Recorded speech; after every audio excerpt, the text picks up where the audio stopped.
This is called Love in the Rain, and it's the Vancouver Park Board's answer to those who love lovelogs.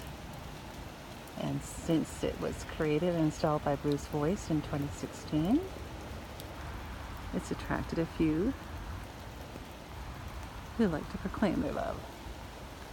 And of course, because of the rain, comes complete with umbrellas.